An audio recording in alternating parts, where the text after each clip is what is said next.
Azul Saïd Doumen, tu es professeur de sciences économiques à l'université Zéouzo depuis les années 80. Tu es un militant de la cause amazigh, car impliqué dans la mouvance amazigh depuis les années 80, encore une fois, même bien avant. À l'occasion de l'approche du 34e anniversaire des événements justement du printemps berbère de 1980 qui ont marqué la Kabylie, on voudrait faire un petit point sur la situation des hommes politiques qui règnent en Kabylie aujourd'hui. Alors la première question, étant enseignant à l'université Zéouzo, donc d'une manière générale, qu'est-ce qu'on peut dire aujourd'hui des études, de l'enseignement au sein de l'université algérienne, puisque c'est de l'université algérienne dont il s'agit, même en Kabylie. Vaste question, mais la réponse pourrait être expéditive. En fait, je considère, au vu de mon expérience, que le plus grand drame ou le plus grand échec de l'Algérie indépendante est celui de son enseignement de façon générale et universitaire en particulier. Je crois que le niveau de l'enseignement en Algérie, à tout niveau, a atteint un point tout simplement catastrophique. Aujourd'hui, nous accueillons à l'université des étudiants arrivant du lycée qui n'ont quasiment pas de formation, qui ne sont pas structurés, et arrivés à l'université, nous avons du mal à les former, si tant est que l'université forme, parce que l'université ne forme pas convenablement aujourd'hui, puisque une bonne partie de ces enseignants qualifiés sont partis, sont exilés. Je crois que ça fait partie d'une des causes de cet échec.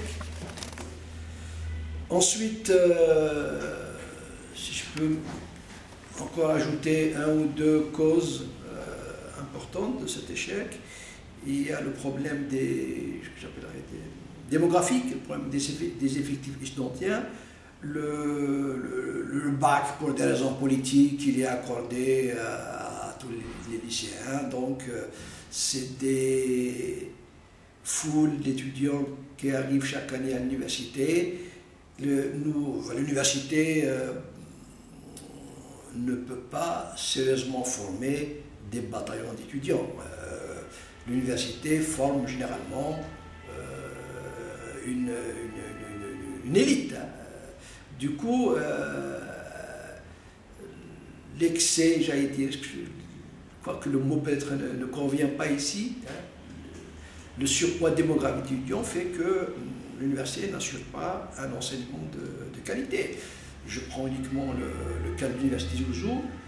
L'université Zéouzo fait aujourd'hui 49 000 étudiants. 49 000. 49 000, c'est quasiment un tiers de la population de Zéouzo. Et vu les infrastructures en place, vu l'encadrement, bon, je parle par exemple de la faculté d'économie, elle fonctionne avec au bas mot 50% de vacataires. Nous n'avons pas d'encadrement suffisant pour former. La faculté d'économie, elle fait pratiquement 9 000 étudiants. 9 000 étudiants, c'est les effectifs de Harvard, l'université de Harvard. Ouais, si on peut tenter la comparaison, n'est-ce pas? Donc, on ne peut pas former correctement des étudiants dans ces conditions.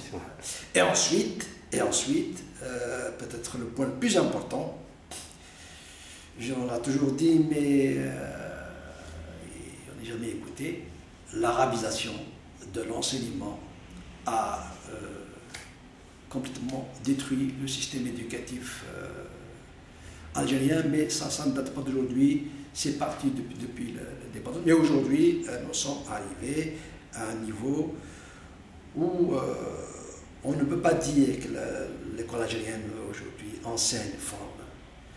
À un certain moment, avec des collègues, on était arrivé jusqu'à dire, à poser une question peut-être un peu saugrenue. Bon, faut-il faire peut-être l'université parce qu'on ne forme plus.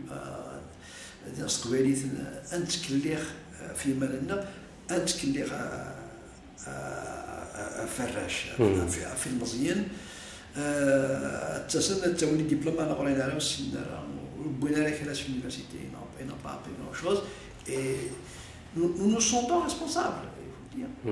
Oui, à la fin de l'année, quand on délivre des diplômes, des licences ou des masters ou des magistères ou des doctorats, sachant pertinemment que le niveau laisse à désirer, à quoi je suis gentil, on se sent responsable, qu'on le veuille ou non. Et on l'est, je crois qu'on l'est. Parce que nous jouons le jeu. Malgré nous, on joue le jeu de cette mascarade de l'enseignement. Est-ce qu'on ne peut pas dire d'ailleurs que l'école algérienne réussit quand même quelque chose, c'est l'endoctrinement des jeunes? Oui, mais là, ça se passe plutôt à partir au primaire et secondaire. Ouais. Bon, évidemment, les enfants dès le primaire, dès la première année, il semblerait d'ailleurs, même maintenant, le préscolaire. Il existe une étape qui s'appelle le préscolaire et ça commence là. Oui, sauf que le préscolaire, comme le préscolaire est entre les mains du privé, il essaie de limiter les dégâts. J'ai un petit enfant au préscolaire, ils font un petit peu attention. Hein, et curieusement, ou heureusement peut-être, dans le préscolaire, ils ont introduit une langue étrangère, ils ont introduit le français dans le préscolaire. Alors qu'au primaire, quasiment pas. Il y en a, mais enfin, c'est juste un prétexte. Mais en fait, la preuve, c'est que les étudiants arrivent à l'université, les bacheliers arrivent à l'université avec un niveau de français lamentable. Parce que la langue étrangère enseignée en Algérie, comme tout le monde le sait, c'est le français. Mais précisément, l'école algérienne n'est pas conçue pour former une élite scientifique, mais elle est faite pour embrigader la jeunesse, les orienter dans des idéologies qui donnent ce que nous connaissons aujourd'hui. L'islamisme est un produit direct de l'école algérienne. L'islamisme en Algérie, il est enseigné, si je puis dire, hein, par les programmes scolaires officiels. Ah oui. Du primaire jusqu'au secondaire. Ah oui. Et du coup, nous, à l'université, nous recevons des étudiants qui n'ont d'autres références que des références religieuses. Pas de bagage scientifique, culturel de façon générale. Hein. Ouais. Ce que je dis aux étudiants assez souvent pour les piquer un peu, parce qu'il m'arrive d'inviter des professeurs étrangers pour des conférences, les étudiants ne viennent pas aux conférences. Et puis, dans des moments de colère, je leur dis, je vous ramènerai Einstein, il n'y aura pas 10 personnes. Si je vous ramène le Qardawi, il fallait sortir les micros, enfin, les haut-parleurs dehors. Il y aura des foules qui vont venir écouter le Qardawi. On est arrivé là. Y compris à l'université. Et que la science, c'est plus un référent, une motivation pour la plupart de nos étudiants, hélas. Alors, revenons maintenant au sujet principal, hein, donc, sur lequel j'ai envie qu'on en parle aujourd'hui. C'est un peu l'état des lieux de la mouvance amazighe, de combat amazigh ou du combat kabyle d'ailleurs, peu importe, en tout cas, le combat politique en Kabylie. Le combat politique, bien sûr. Hein, pourquoi? Pour l'élément central, principal qui a fait la lutte kabyle, je pense, depuis longtemps, mais surtout depuis 80, c'est la question identitaire ou la question berbère. Donc, quel bilan peut-on faire aujourd'hui et on en est où? Un bilan, je serais prétentieux d'en faire un bilan, mais enfin, il y a quelques constats qu'on peut relever ça et là. D'abord, une petite anecdote tout à fait rassurante. Dernièrement, Ali Yahya Abnour est venu à Tizi Ouzou il y a une dizaine de jours faire une vente dédicace de son livre, son dernier livre sur la question, la crise berbère. Ouais. Il y avait foule. Il y avait foule, moi j'étais agréablement surpris. Alors ça veut dire que la question identitaire est d'actualité. Est toujours d'actualité, intéresse tout le monde. Sauf que, évidemment, on a tous tendance à déplorer une certaine régression ces dernières années. Hein. Mais en fait, à mon avis, il n'y a pas régression. Il y a émiettement, semble-t-il. Il y a émiettement de toute cette mouvance qui revendique la langue et la culture amazigh. Maintenant, c'est des groupes épars. Hein. C'est des partis politiques de temps en temps qui ne s'entendent pas. C'est des associations qui, pour certaines, continuent à travailler dans des conditions difficiles. D'autres, il faut le dire, moi je suis partisan de la franchise.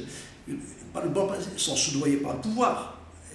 Aujourd'hui, le pouvoir distribue de l'argent, attire l'arigot, et le pouvoir a soudoyé beaucoup d'associations et beaucoup d'individus. Donc le volet revendicatif, effectivement, recule. Il y a une tendance à la folklorisation. Voilà. On peut, pour vous financer un festival de danse, de la chanson, mais par exemple, on ne vous financera jamais un cours, un enseignement d'amazigh. De langue, ouais. Oui, on ne vous aidera pas pour publier un livre amazigh, d'enseignement ou même un roman, on ne va pas vous aider. Le dernier roman d'Amsterdam, il est fait à compte d'auteur, personne ne va l'aider pour ça. Mais si on faisait un festival de danse folklorique, là, vous trouverez des financements publics d'État à coup de centaines de millions. Si vous voulez, donc il y a, semble-t-il, un encouragement, pour ne pas dire une manipulation délibérée du pouvoir, pour folkloriser cette question amazigh, cette question berbère. Donc le constat aujourd'hui, vraiment, est-ce qu'on peut dire qu'on peut satisfaire de la situation ou il y a beaucoup de choses à faire? Non, il n'y a pas de quoi se satisfaire de la situation, puisque... Je parle au niveau de la militance, au niveau parce que bon, le fait qu'il y ait ce qui est positif, par exemple, moi je trouve que c'est très encourageant, très bien, c'est rassurant qu'il y a eu foule à la présentation des livres d'Avenor. En même temps, quand on voit la folklorisation et l'absence d'acteurs entre guillemets crédibles sur le terrain qui puissent porter loin cette question aussi, est un peu décevant. Donc, les acteurs sont toujours là. Hein. En tout cas, ce que je considère comme les véritables acteurs. Ouais.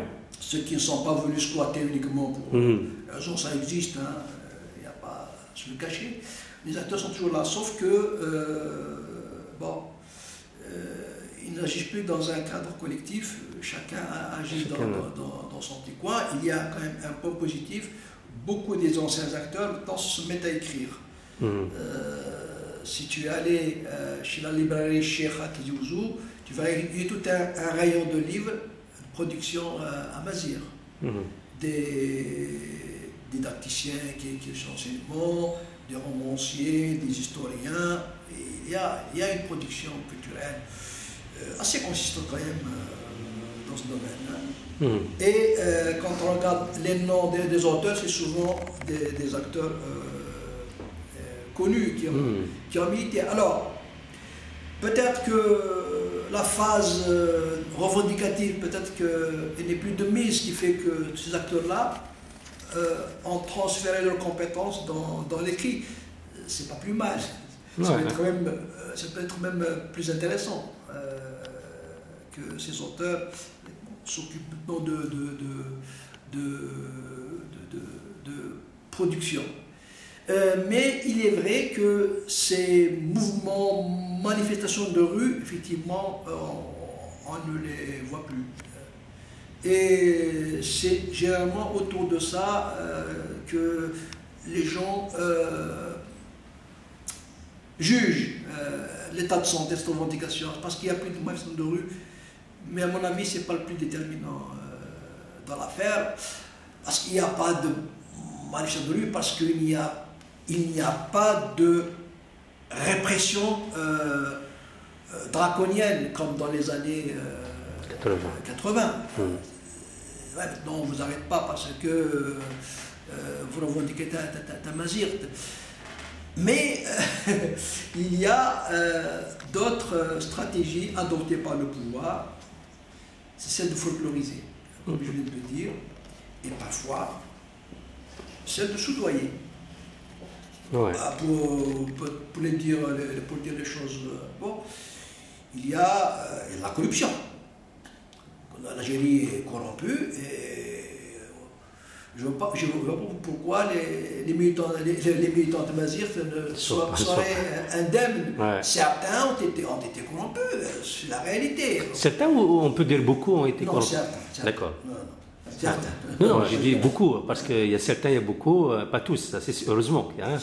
Certains, d'accord. Ouais. Parce que, bon, justement, pourquoi je dis beaucoup, parce qu'effectivement, on voit plein de choses qui se font, mais qui sont effectivement plutôt d'ordre folklorique. Hein. Il y a plein de choses qui se font qui frisent la médiocrité. Donc, c'est une façon de corrompre. Ouais. Façon de corrompre, vous créez une association pour enseigner de Tamazir, on ne vous donne aucune aide, vous créez un festival de danse, vous aurez des centaines de millions. C'est une façon de corrompre les gens, finalement. Ouais. Vous orientez vers la folklorisation de la culture. Justement, en parlant de cette folklorisation, donc, qui est initiée, qui est encouragée par, puisqu'il est fait même avec son argent, l'argent du système, de l'État algérien. Bon, on sait que l'État algérien a reconnu, de manière officielle, cette dimension amazigh, et ils ont créé un haut commissariat à la mazérité, ils ont créé des départements, d'enseignement de berbère, dans 3 universités, celle de Fgaïd, celle de Tizi Ouzou, celle de Touviritz. Il y a Patna qui a commencé cette année. Voilà, c'est ça. Donc, qu'en est-il, on va revenir toujours à l'enseignement au sein de l'université, mais là spécifiquement, qu'en est-il de l'enseignement justement de la langue berbère, de Tamazight, au sein de l'université algérienne?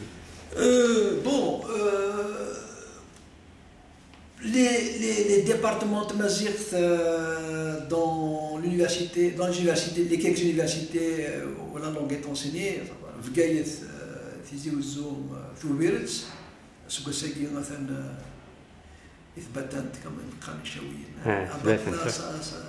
Ça commence. C'est tant mieux, bien entendu. Je connais, ils sont quatre enseignants pour le moment à Batna. C'est tout, mais ils ont rencontré pas mal de difficultés. Donc, je voudrais dire, les enseignants de Mazirt, Afghati Touzou, je connais un peu moins. Non, ils font un travail très intéressant, un travail même parfois fantastique. Sauf que, les départements de Mazir sont à l'image des autres départements, des sont débordés de... Effectivement, c'est la même médiocrité, évidemment. Il est difficile pour un département de Mazir de s'élever au-dessus du lot, mais un travail intéressant se fait. Je rencontre pas mal, je connaissais pas mal de ces enseignants et je rencontre les étudiants. Ce qui est intéressant, c'est qu'ils font pas mal de travaux de terrain. Les étudiants, ils font des mémoires, ils font des exposés, en faisant des enquêtes, en faisant de la collecte sur la culture berbère en général, en particulier des enquêtes linguistiques, évidemment, ou lexicales, ou littérature orale peut-être aussi. La poésie, etc. Et des choses très très intéressantes se font dans ces facultés. Le problème, c'est qu'il n'y a quasiment pas de débouché pour ces étudiants. Pas débouché. Donc, il y a risque de découragement. Qu'à l'avenir, les étudiants ne viennent pas s'inscrire. Et ça ne leur apporte rien, comme dirait l'autre. Et oui. Et le débouché essentiel, c'est l'enseignement. Or, la langue berbère, la langue amazigh dans l'école algérienne est encore à l'état embryonnaire. Elle n'est pas enseignée de façon obligatoire. Justement. Elle est encore optionnelle. Justement, j'aimerais bien c'est l'un des points que je voudrais qu'on évoque aussi. Qu'en est-il de cet enseignement qui a commencé depuis 1995, me semble-t-il, après le fameux boycott de l'école, où le HCA a été mis en place sous la houlette de la présidence algérienne, et qui était chargé justement de l'introduction de l'enseignement du berbère dans les écoles. Donc, 95, ça fait pratiquement 20 ans à Guinée. Qu'en est-il de cet enseignement dans les écoles, notamment, prenons les Kabylie. Le seul acquis, c'est les départements créés dans les universités, dans certaines universités, 3 et maintenant 4. Là, à ce niveau-là, il y a du bon travail qui se fait parce que malgré tout, il y a un encadrement. Par contre, l'enseignement optionnel, le tamazigh, qui se fait dans le primaire et dans le secondaire, à mon avis, c'est de la poudre aux yeux. La poudre aux yeux. Évidemment, en disant cela, je ne mésestime pas les efforts gigantesques faits par les enseignants. Sauf que ces enseignants dans les primaires et secondaires ne jouissent pas de considération, n'ont pas de statut. Généralement, c'est des enseignants militants d'ailleurs. Oui, souvent des militants. Ils sont encore dans le militantisme. Donc ils se battent quotidiennement. Mais une langue optionnelle, enseignée dans des conditions difficiles, c'est généralement à partir de 3 heures de l'après-midi, au moment où les élèves sont fatigués. Ils se sauvent d'ailleurs, beaucoup d'élèves on peut être dispensé, comme dans le sport ou le dessin, on peut être dispensé. Un parent d'élève peut demander la dispense. Donc, une façon de tuer l'enseignement de cette langue.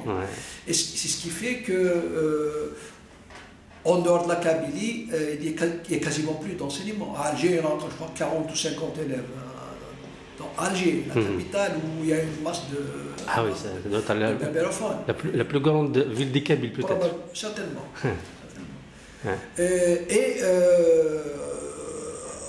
En Kabylie aussi, finalement, il n'y a encore que les élèves motivés ou dont les parents sont motivés pour cette langue, qui ont encore gardé leurs enfants dans l'école de Mazir.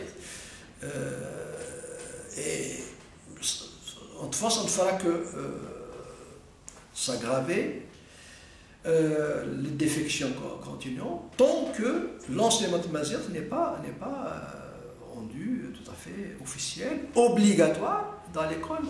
C'est la ligne rouge. Tant qu'on n'a pas obtenu ce statut de langue obligatoire, ça va rester folklorique. Et donc dévalorisant finalement pour la langue. On imagine bien pour un enfant à l'école, une langue optionnelle qui ne spécifie pas sur sa scolarité aura tendance à la négliger. C'est normal, comme on a négligé comme toute autre matière. Comme toute autre matière, dessin, toute matière, oui. Donc en fait, est-ce qu'on peut dire qu'en réalité, il n'y a pas en fait, une véritable volonté de l'État algérien pour prendre en charge l'enseignement du berbère? Je suis tenté de dire que le mot volonté ici ne doit pas être prononcé. Il y a un piège. Ouais. Il y a un véritable piège et on est tombé dedans, cet enseignement optionnel de la langue. On aurait dû refuser dès le départ. Dit non, ou c'est obligatoire ou rien. C'est ma position. Beaucoup de gens peuvent être contre ma position, c'est normal. À l'époque, on disait, il y en a qui disaient que voilà, il faut prendre ça et puis. On verra. Il s'est avéré que c'était un leurre, on était dedans. Bon, ce n'est pas pour accabler les militants qui ont peut-être négocié cette option. Il fallait un départ, mais aujourd'hui, il s'avère que c'est un leurre. Il faut absolument changer de fusil d'épaule. Ou obtenir son enseignement dans les normes pédagogiques, langue obligatoire, y compris d'ailleurs l'enseignement exclusif c'est-à-dire les premières années du primaire. Ah ouais. Ah oui. Bien sûr, ouais. Il n'y a aucune raison de ne pas. Oui, il faut. C'est dans le langue maternelle que les premiers pas de l'enfant doivent être faits dans le domaine d'apprentissage. La première, deuxième ou troisième année. Ensuite, on introduit les langues extérieures. Ta'araf, français, l'anglais, c'est pas nous qui allons fermer les cerveaux de nos enfants. Au contraire, on a envie que nos enfants apprennent toutes les langues.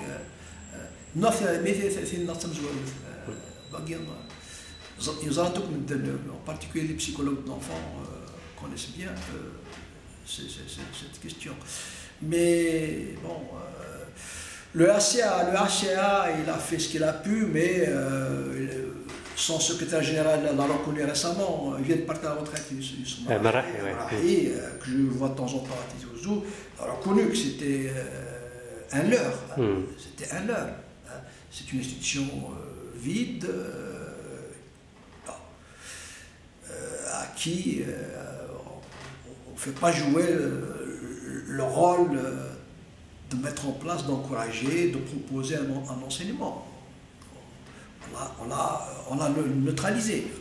Et donc il faut, comme j'ai dit tout à l'heure, il faut changer de fusil d'épaule si on veut véritablement que cette langue puisse être enseignée convenablement dans la région berbère-phone, en tout cas. Ouais. Alors, justement, toujours par rapport à ce que l'État algérien semble, ou fait semblant de faire pour Tamazight, il n'y a pas longtemps, ils ont mis en place aussi une télévision consacrée exclusivement à Tamazight. Qu'en est-il de cette télévision? Ce média télévisuel participe de ce que j'ai appelé la folklorisation de la langue, puisque les programmes sont vraiment du folklore. Ensuite, il y a derrière un processus d'arabisation, hein, puisque tout est sous-titré En arabe. en arabe, en caractère arabe. C'est écrit en arabe, là, en berbère, en caractère arabe. Et c'est en berbère caractère arabe. D'accord. Il y a déjà une option directe contre l'alphabet moderne à base latine que nous utilisons. Donc il y a une option pour battre en brèche cet alphabet qui est l'alphabet, on va dire, pédagogiquement au point. Hein. Il n'y a que ça pour le moment. Et le fait de faire le forcing pour que tout se fasse en caractère arabe est une façon détournée de casser cette petite expérience d'enseignement et de télévision qui est en train d'être mise en place.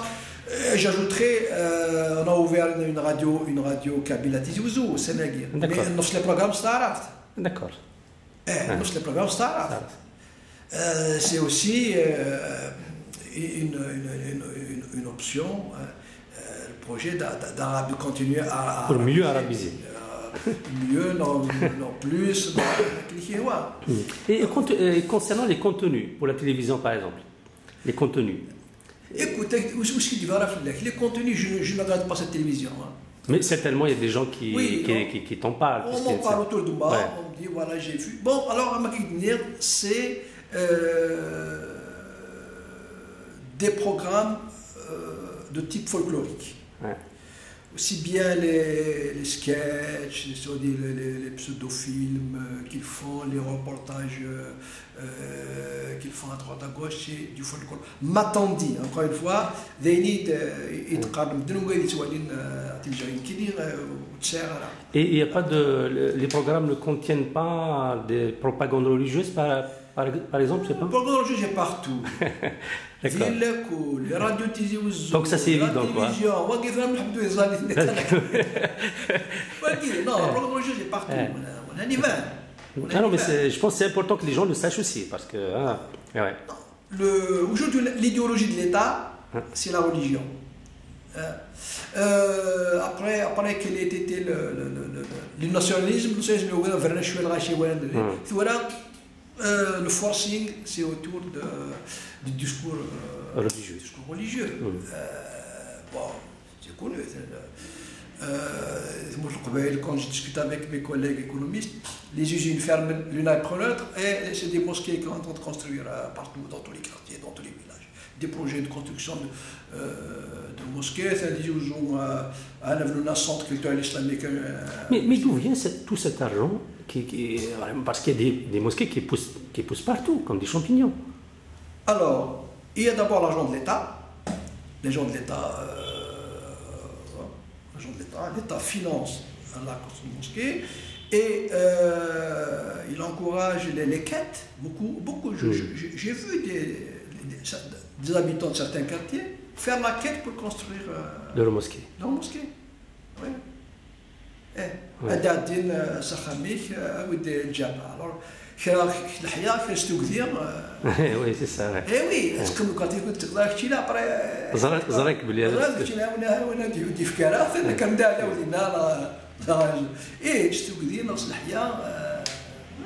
Et puis, tout le monde le sait, y compris les Français, il y a l'argent étranger. Il y a des pays étrangers. Comme le Qatar en ce moment. Le Qatar, comme l'Arabie Saoudite, tout le monde le sait, qui finance des associations, des mosquées. Ça, c'est notre public. Je ne t'apprends rien, tes enfants. Sauf que l'État algérien ferme les yeux. Comme ici, d'ailleurs, en France, on ferme les yeux. Ouais. Ah oui, par rapport à ça. Alors, une dernière chose, ça concerne une question qui n'est pas aussi nouvelle que ça, qui est quand même qui est apparue en Kabylie en 2001. C'est l'idée de l'autonomie. L'autonomie qui a, pour certains d'ailleurs, évolué vers l'autodétermination. Alors, cette idée, est-ce qu'il a fait son chemin? Et qu'est-ce que pensent aujourd'hui les Kabyles de cette idée? Est-ce qu'il a, hein, il a pu se faire sa petite, ne serait-ce que sa petite place, ou sa grande place d'ailleurs, hein, je ne sais pas. J'aurais du mal à te répondre de façon pertinente à cette question parce qu'il n'y a pas d'études faites, d'enquêtes,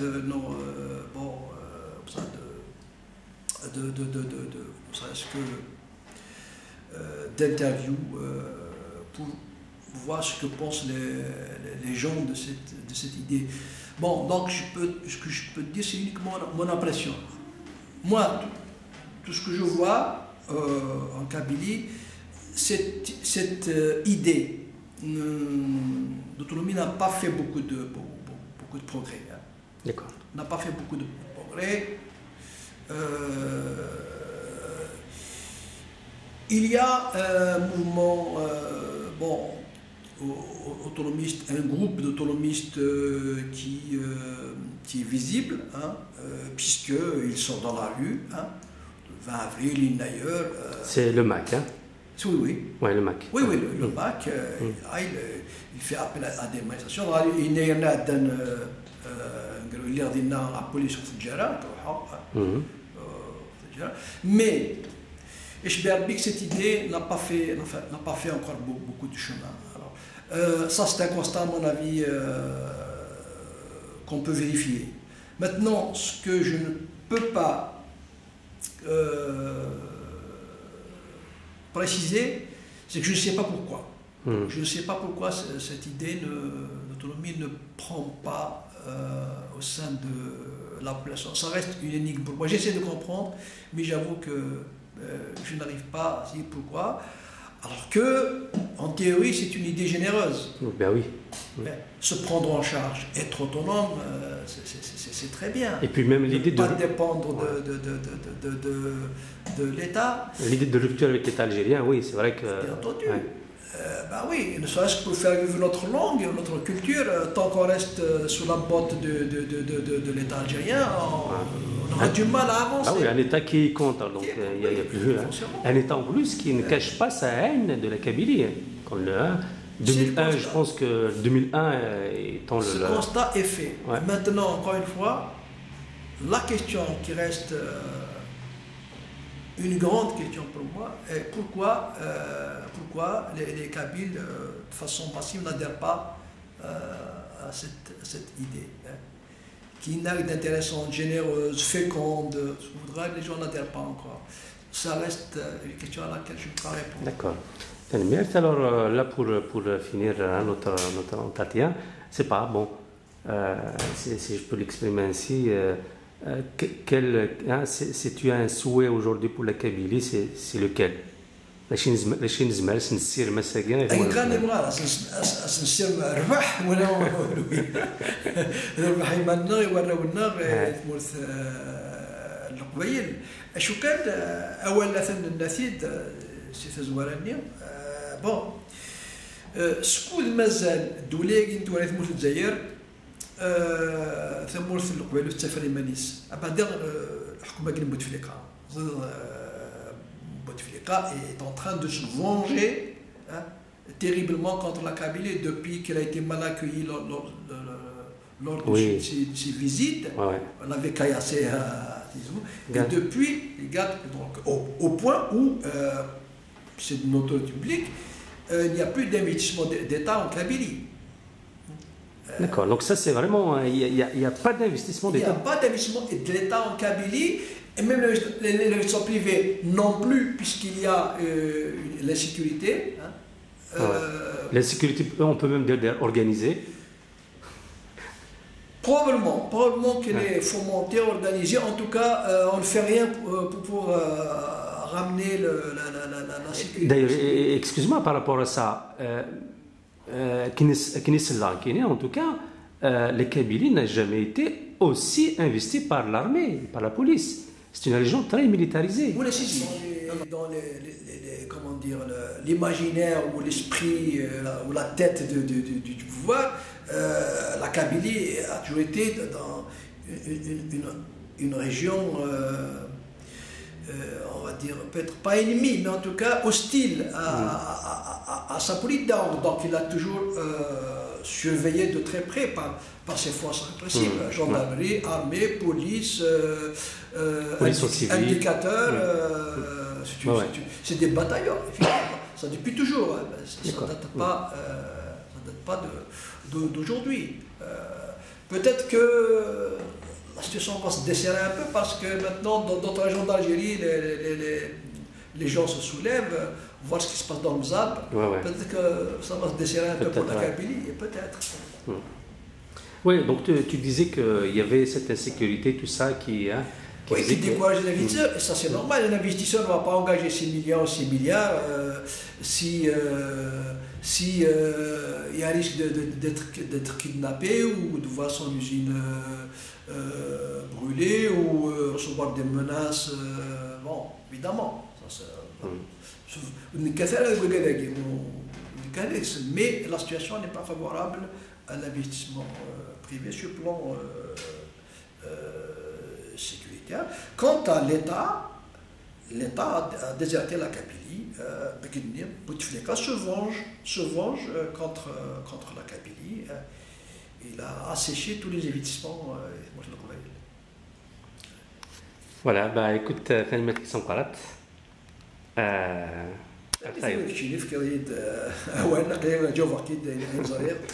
C'est avec plaisir.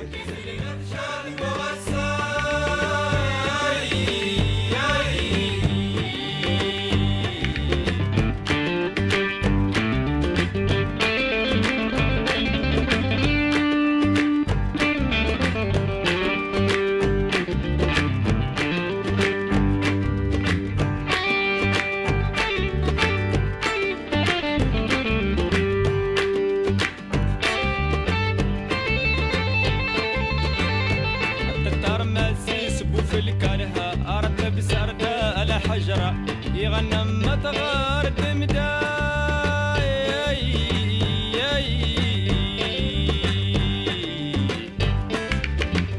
ورتسلنا تشاد بوسع انقدر باي النقلة تسلنا تشاد بوسع